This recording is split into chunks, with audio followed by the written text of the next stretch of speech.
comme il y a une rétention quand même de décors et de costumes, il fallait peu de costumes et des costumes qui soient suffisamment forts pour traduire les intentions dont ils étaient porteurs. Donc pour les garçons, c'était simple, simple, compliqué à mettre en œuvre, mais les idées étaient simples et claires. Il fallait à la fois que ça rappelle l'univers clinique psychiatrique, à la fois qu'il y ait une espèce d'évanescence et de douceur qui peut renvoyer à la danse plutôt, et en même temps que le registre du combat soit présent, comme des costumes, comme des kimonos par exemple, parce qu'on est quand même là sur un propos qui traite du territoire, du couple comme un territoire de lutte et de combat.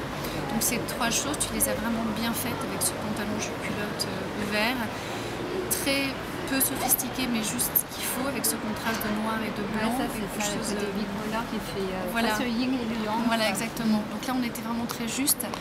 Et pour les filles, en fait, il fallait deux costumes. Un costume d'entrée qui était presque dans le registre du Crazy Horse, quelque chose de très sophistiqué, ultra féminin. Et puis pour clôturer le spectacle, il fallait que cette femme qui a passé 40 minutes sur scène à réciter un long monologue qui l'entraîne dans l'univers de la folie, vraiment quelqu'un qui se balade à la lisière de la folie, il fallait qu'elle restaure sa dignité, qu'elle retrouve sa féminité, donc il fallait que ça finisse par quelque chose aussi d'assez sophistiqué, mais pas la même sophistication qu'au début, quelque chose de très différent. Voilà. Donc tu es partie sur quelque chose de beaucoup plus fluide. Ouais. Et d'assez féminin toujours, parce qu'avec la symétrie, ça dévoile une épaule, le décolleté prend tout son sens.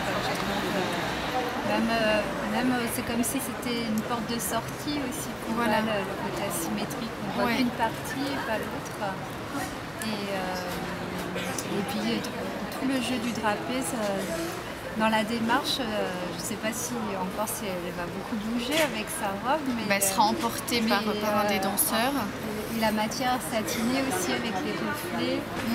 Donc il y a le côté changeant et ça va accentuer aussi ce côté aérien. Et ça c'était important parce que tu sais dans le décor en fait, donc il y a une grande cage de 6 mètres de diamètre et 4,50 m de haut. Et la plupart des barreaux en fait seront enrubannés de rubans de satin. Donc tu as repris la même matière et la même couleur. D'accord. Ça c'était intéressant.